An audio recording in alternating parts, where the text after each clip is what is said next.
You want a little life hack? You want to know if you're with a good woman? You want to know if your woman really loves you? Share a vulnerability with her. Tell her about something that worries you, something that eats away at you, something that scares you. And see how she responds. If she does everything in her power to make you feel better, to make you feel okay, she's a good woman. Keep her.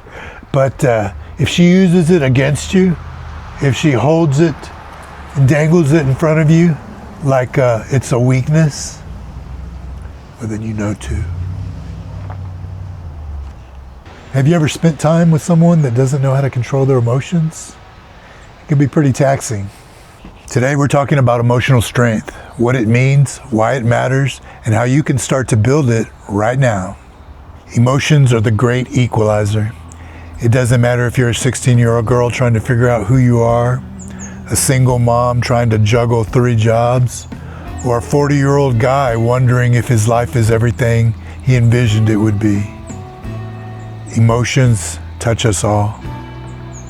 What if I told you the strongest people in the world are not the ones that can lift the most weight or run the fastest, but the ones that can understand and manage their emotions? And I'm here today to show you how you can be one of them. Let's go.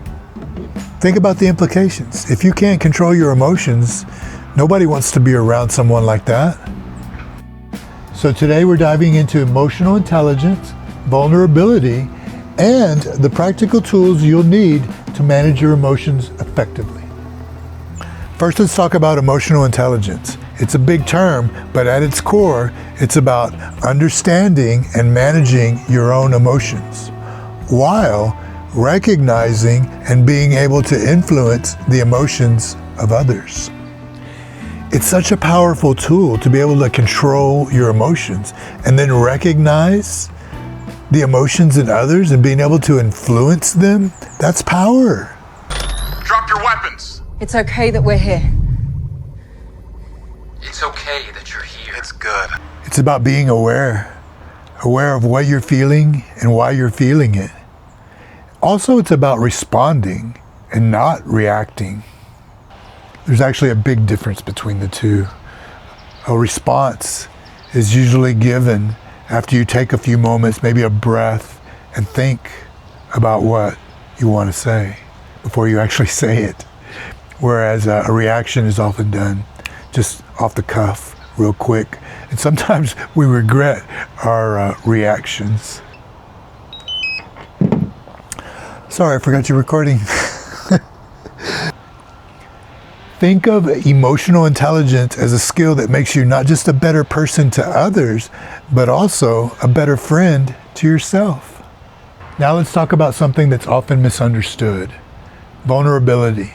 For many of us, admitting that we have vulnerabilities, admitting this to others or even ourselves, is kind of seen as a weakness. But here's the truth: vulnerability is not about weakness, it's about courage. It takes strength to say, I don't have all the answers, or I'm struggling, or even I need help. You know, I have a feeling that many of you may not realize this, but vulnerability is the bridge that connects us to others.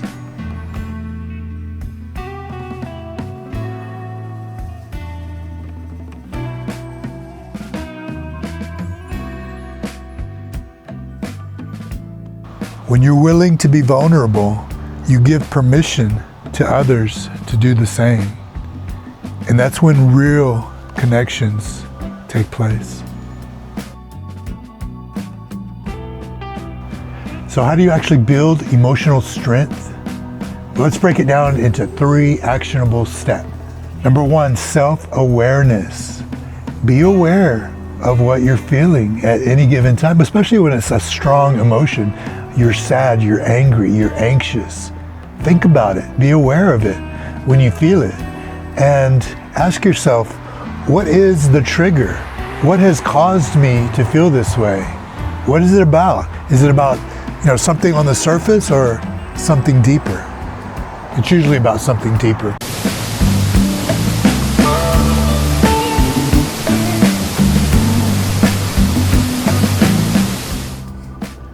Number 2, learn to respond and not react. Remember, there's a difference, and it's not really a subtle one either, it's a large one. Usually when I react rather than respond, it always gets me in trouble. Again, because a reaction is just that, reaction, without thinking, without contemplating. Often what your reaction is going to trigger. A lot of times I make a situation worse by reacting instead of responding. Responding would actually require me to take a breath, gather my thoughts, and then respond. Usually when you take your time to do it that way, it's going to be more thoughtful, and the outcome's going to always, well, not always, but the outcome's going to usually be much better. Number 3, seek connections. So what does that mean?